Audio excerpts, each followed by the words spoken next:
हरिः ओम् सुप्रभातं नमः सर्वेभ्यः। अद्य भाषाप्रवेशप्रथमभागस्य षड्विंशतितमे कक्षार्थं भवतां सर्वेषां स्वागतम्।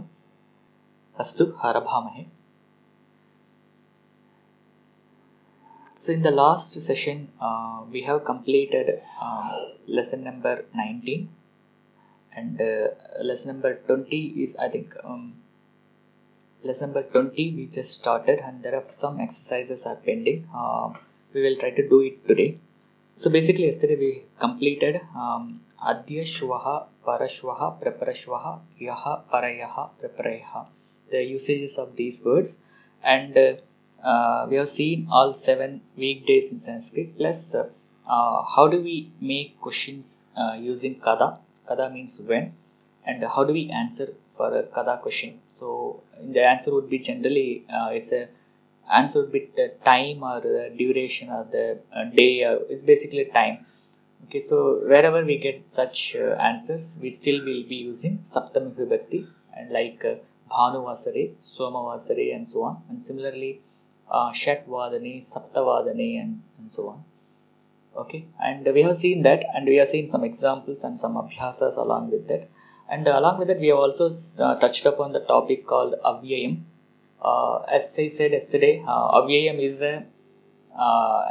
it's like any other noun, but it will not have its own forms based on the Vibhakti and Vachanam. So unlike other normal nouns, if you take Rama or Sita or Vana, so all these Pratipadikams will have 21 different forms based on the Vibhakti and Vachanam, like Ramaha, Ramo, Ramaha and so on, and Sita, Site, Sitaha, and Vanam, Vane, Vanani, right? And similarly these forms will not be there for certain nouns, and those we call them as Avyayams, and in English it is called as indeclinable.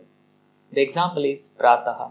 So example, even if you want to say morning 9 o'clock or morning I am getting up at the morning, so Prataha Uttishtami is the right one, because Prataha is a Avyayam. We don't really need to as it doesn't have any Saptami form, we will be using directly the Prataha word, because Prataha itself is the form for all the Vibhaktis and for all the Vachanams.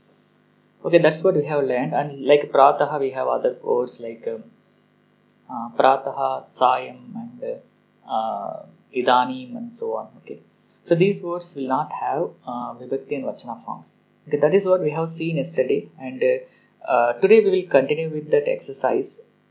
So here I think the first exercise, I think there are some chat I could see. Can we repeat that first exercise? But unfortunately I don't have those slides with me. I just because I thought it's a homework, so I thought I deleted them. It's actually part of the previous day's slides. Maybe you can definitely sync up on the Telegram. If you have any questions, you can actually paste them on the Telegram group.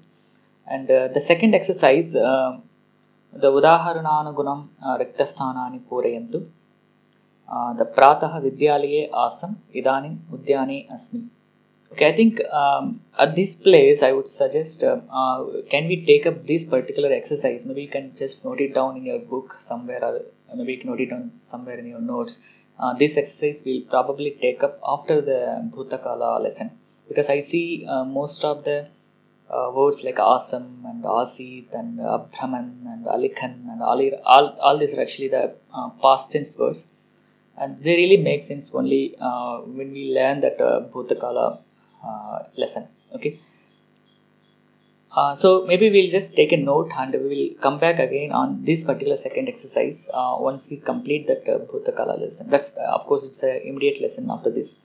And the third exercise here is Idanim iti avyayasya prayogam kritva pancha vakyani rachayantu. So Idanim is again it means now or at present.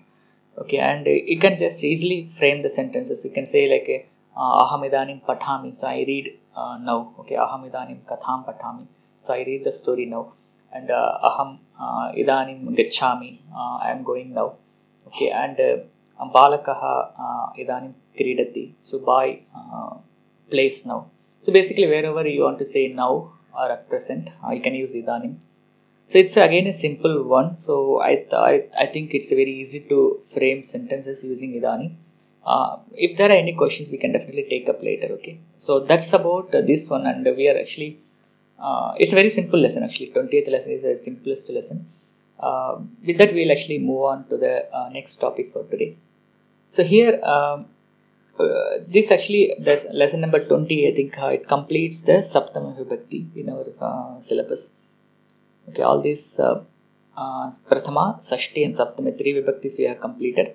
And in Lakaras, we have completed 2 Lakaras, Lat and Lot. And the other miscellaneous topics, we have completed the Sankhyas. Okay, that's the current state, and let us move further on today's topic now. Okay, I think the next lesson in the book, it is actually the Bhutakala Abhyasas and Bhutakala Prayogas. Okay, the Bhutakala is nothing but the past tense. So how do we, so today we'll see that how do we actually make sentences using past tense. Okay, so there are, if you take present tense, by default, we'll remember that patati, patataha, patanti, the forms, right? And these forms actually called as Lakara forms, and the Lakara which we use there is the Lat Lakara. The name of that Lakara which we use to derive that present tense forms is Lat Lakara. And similarly, there is another Lakara called Lot. The forms, the Lot Lakara forms are actually used to give the meaning of order and request, like Pathatu, Gachatu, Agachatu, and those forms. Okay, similarly, there is another Lakara. So, just for your heads up, there are 10 different Lakaras in Sanskrit grammar. Okay, and out of which, in our syllabus, especially in Bhasha Pravesha level 1, we have only 4 Lakaras covered, and out of which we already covered 2 of them, that is Lat and Lot, and 2 more we are yet to cover. Okay, so with that, in the Bhutakala, there is a separate Lakara for Bhutakala. So of course there are multiple Lakaras, especially for Bhutakala. There are 3 Lakaras, but in our syllabus we are going to study only 1 Lakara. Okay, when I say Lakaras, don't get confused. Just you can assume that it's a different forms of the verb. Okay, and there are 3 different Lakaras for different Bhutakalas, and we are going to study the common one or most commonly used, or it's a most used Lakara in Bhutakala sense. So that's one thing, and so in a way, other than Lakara, there are even other ways to even express the Bhutakala meaning. Okay, not just Lakara, you can even use other ways even to express the Bhutakala. So first let's see, Lang Lakara is the first Lakara on Bhutakala we are going to study, and similarly there are other ways even to express the Bhutakala meanings, right? So that is, one is the Tavatu Pratyaya Prayoga and Sma Avyaya Prayoga. So there are 3 different ways we can actually express the Bhutakala meaning, and one is definitely Lang Lakara Prayoga, and the second one is the Tavatu Pratyaya Prayoga, and the third one is Sma Avyaya Prayoga.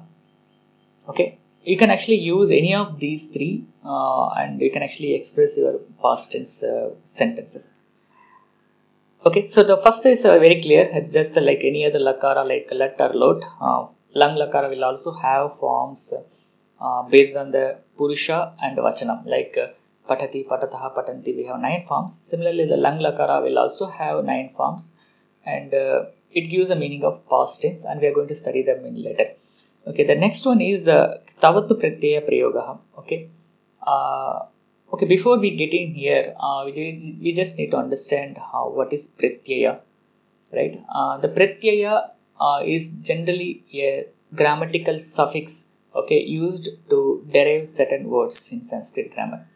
Okay, for example, even if you take any word in Rama, or any word actually, nothing specifically is very only for nouns or only for verbs or nothing like that. If you take any word, including avyayams or nouns or verbs, every word is actually kind of derived grammatically. Okay, so nothing just appears as it is. Okay, so everything is actually derived with the grammatical rules.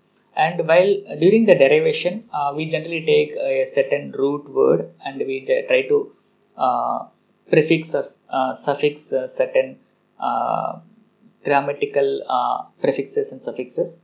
and then we actually do some kind of a grammatical action over that and we derive the final word. Okay, that's a very simple thing to understand. So in that way, while deriving a word, whatever we suffix to a base word or root word, that suffix is generally called as pratyaya. Okay, I'm not talking about the prefix. Okay, it's all suffix. So wherever in grammatical derivation, when deriving any new words, whenever we suffix any particular letter or a set of letters or a word to another base form, that particular suffix is actually called as pratyaya. Okay, so basically it's a grammatical suffix. And here Ktavatu pratyaya prayoga means Ktavatu is a suffix which we use to attach to a verb root to derive some final usable form. Okay, and that gives a meaning of past tense. Okay, basically we actually use Ktavatu as suffix to generate the past tense words. That's what it means. And next one is a sma avyaya prayoga. There is one avyaya called sma. Okay, and it's indeclinable. So we can actually use sma on our certain sentences to give the meaning of past tense. Okay, this again sma is avyaya, so it's sma avyaya prayoga. Tavat is a pratyaya, so it is a tavat pratyaya prayoga, and lang is a lakara and lang lakara prayoga. So these are the three ways you can actually express a bhutakala meanings. So hope it is clear. Let us move further and we'll try to understand each one of them with some exercises. Okay, the first we'll start with that Ktavatu pratyaya prayoga, then we'll come back to the lang lakara prayoga, and we'll move on to the sma avyaya prayoga. Okay, we'll start with the Ktavatu pratyaya prayoga. Okay, so as I said, Ktavatu is a suffix we add it to the verb root to generate a word which gives the meaning of bhutakala. Okay, whatever the word which we generate using that Ktavatu pratyaya, that is a pratipadikam. That means I think now you are able to understand what is pratipadikam. From pratipadikam you can actually derive the other nouns, right? So for example, for gacchati, if you take the verb root for gacchati is gum. Okay, we will not worry about all such things, but basically the verb root is gum, and that is what we call that as a dhatu. Okay, for example, if you take any lakara, patati, patataha, patanti, or patatu in a lot lakara, or patati in lat lakara, it is just a patati and patatu, right? But it is just a usable verb form, but there is a verb root. From there, this patati or patatu they got derived. Okay, and that verb root is called as dhatu. Okay, and dhatu is a actual root, verb root, and from there all the verb forms are actually derived. Okay, not only verb forms, even many noun forms are also derived from the dhatus. Okay, and so here when you say Ktavatu pratyaya, this Ktavatu suffix is actually added to the dhatu. Dhatu is a verb root to generate the Ktavatu form. Okay, for example, here if you take a gacchati, the verb root is gum. Okay, but don't ask why gum becomes gach. Okay, that is different story. But for gacchati, the verb root is gum, and similarly for patati, the verb root, that is dhatu, is pat, and similarly for likhati, the dhatu is lik, and for pashyati, the dhatu is drish, and for tishtati, the dhatu is stha. So basically the dhatus are the verb root. From there all these forms are actually derived. From stha, the tishtati is derived. From lik, the likhati is derived. And from pat, the patati is derived. And so on. Okay, similarly for gacchati, the gum is the dhatu. And on gum, if you attach Ktavatu as a pratyaya, it gives a form called gatavat. Okay, this is the gatavat is the pratipadikam. And when I say pratipadikam, then of course it will have its own forms based on the vibhakti and vachanam and lingam, right? So whenever we get a gatavat as a word and it's a pratipadikam, then it will, of course, it will have vibhakti forms, and vachanam, based on the vachanam and vibhakti, it will have different forms, and even based on the lingam also it will have different forms. Then that way, if you see in the masculine, prathama vibhakti forms are like gatavan, gatavantau, gatavantaha. Okay, so basically the gatavan is the actual word which is eligible to be used on sentences. The pratipadikam for that is gatavat, and that is derived by adding tavatu pratyaya to the dhatu called gam. So gam plus tavatu becomes gatavat, and from gatavat the gatavan is derived. So hope it is very clear. And similarly, gatavat is a masculine pratipadikam, and strilinga pratipadikam would be gatavati. So gatavati is a pratipadikam, and if it is a gatavati, then it goes like a nadi. Okay, and gatavati, gatavatyau, gatavatyaha, like nadi, nadyau, nadyaha. Similarly, gatavati, gatavatyau, gatavatyaha. Okay, so all that we need to remember at this point is gatavan is a masculine form used to express bhutakala sense meaning, and gatavati is a feminine form to express the bhutakala meaning. Okay, and gatavan will have three forms like gatavan, gatavanto, gatavanto, gatavantaha, and gatavati will have three forms: gatavati, gatavatyau, gatavatyaha. Okay, so that's how the forms are actually here for tavatu pratyaya. And of course, the usage, how do we use? These will actually come as generally adjective to any of the noun which we use. So for example, let's take example of balakaha. So balakaha gatavan means the boy went. So basically the gatavan, what it gives is a person, a masculine object or a person which went. That's what gatavan means. Okay, so balakaha gatavan, the boy went, and similarly balakau gatavantau, the two boys went, and balakaha gatavantaha, the many boys went. So hope it is clear. So again, balakaha gatavan, balakau gatavantau, balakaha gatavantaha. Similarly, the mahila gatavati, the woman went, and mahile gatavatyau, two women left or went, and mahilaha gatavatyaha, the woman left. Okay, so similarly balika gatavati, balike gatavatyau, balikaha gatavatyaha. Similarly, balakaha or purushaha gatavan, purushau gatavantau, purushaha gatavantaha. Okay, so similarly, I think now you're able to map, right? So balakaha gatavan, boy went, and balakau gatavantau, two boys went, and balakaha gatavantaha, many boys went.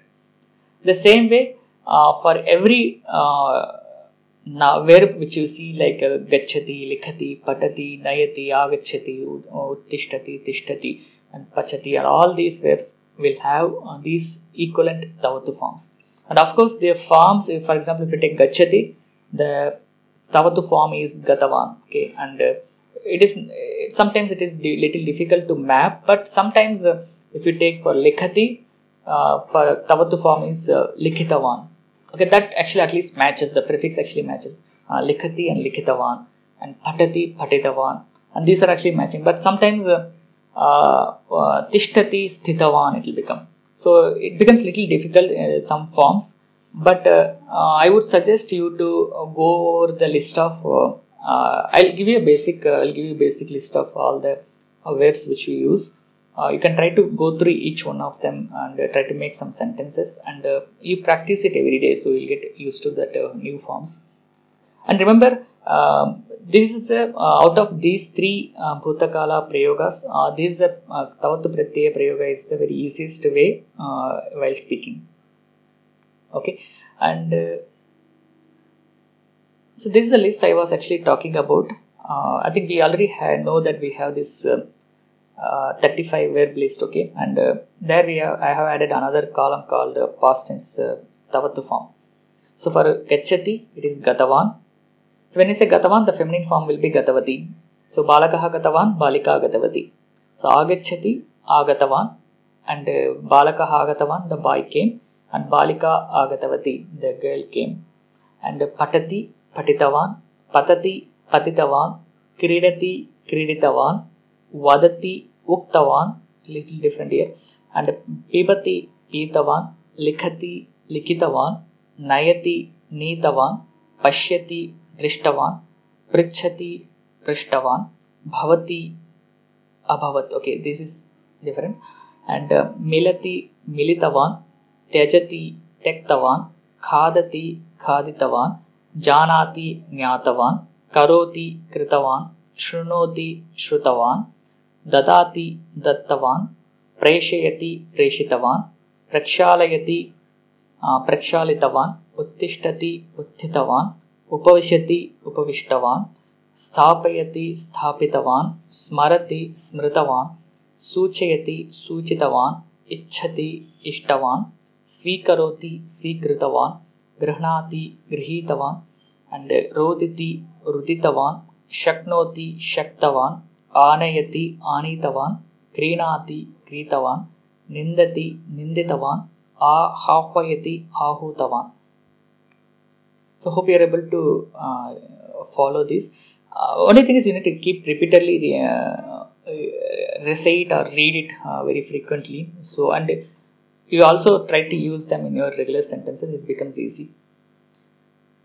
Okay, so now what do we do is we'll have very short exercise based on this.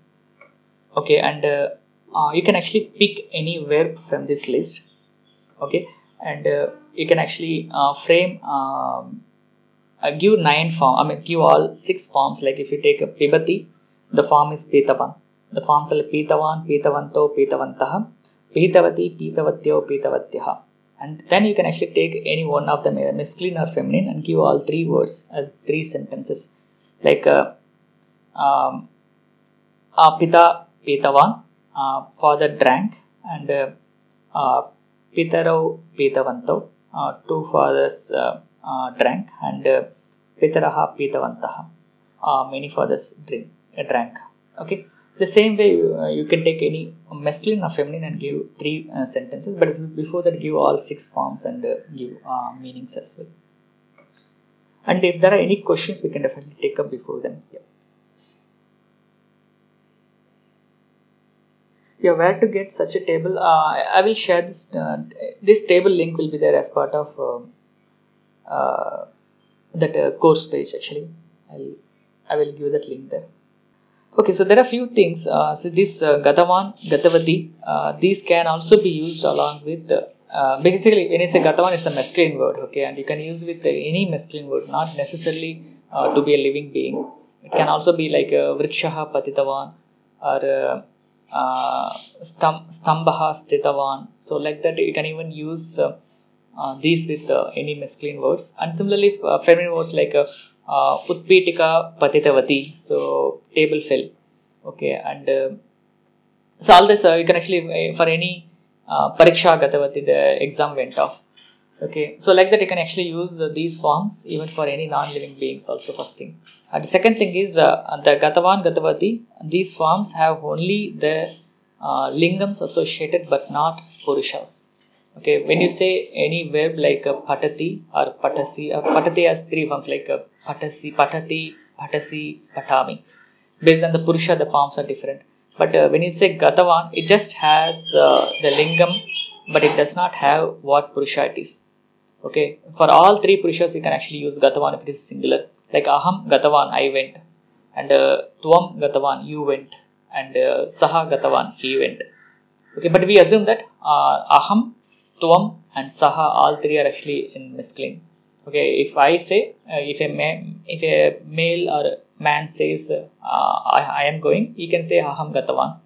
Okay, it's the same applies for feminine version also. Like if a lady says I am going, she can say like Aham Gatavati. She went, not going. Okay, she went. Aham Gatavati and Tvam Gatavati and Sa Gatavati. Okay, so it doesn't matter which Purusha it is, as long as they are matching with the gender and Ekavachanam or Dvivachanam, Bahuvachanam, we can use appropriate words here. Okay, so that is one thing, and that's pretty much actually what I wanted to cover. Sir, what are the forms of Bhavati in Bhutkal? It will be Bhutavan, you can take actually. Bhutavan, Bhutavati. But abhavat, what is abhavat? Yeah, Abhavat is a different Lakara form. We are going to cover the Lakara forms also later. So at that point, you can understand that. Okay. So Then for now, the Bhutvan. Tavatu form for Bhavati is Bhutavan and Bhutavati. Okay, right. Thank you. Astu. So far we have read only that lingam and strilingam. So there is no napumsakalingam bhutakala sentences are there, right? Suppose napumsakalingam. No, Napumsakalinga. Yes. No, Napumsakalinga Shabda is also there actually. It's like Gatavat is a Napumsakalinga. Like example, Vahanam Gatavat. Gatavat. So Gatavan, Yeah. But it also Vahanam, has Gatavat. Gatavat. But we don't actually use, we just, we actually express them in a different way. Actually, we'll see them later. Uttavan, Uditavan, both are same.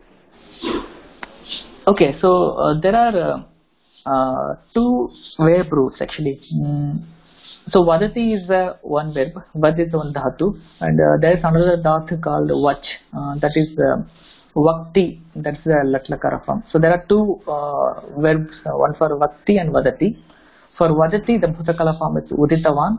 For Vakti, the Bhutakala form is Uktavan. Oh, Dhanyavad. We can ask Mitram, we can spoken Sanskrit. Can we say Mitram Gatavan or we should say only Mitram Gatavat? It's a Mitram Gatavat. Palam Patitavan.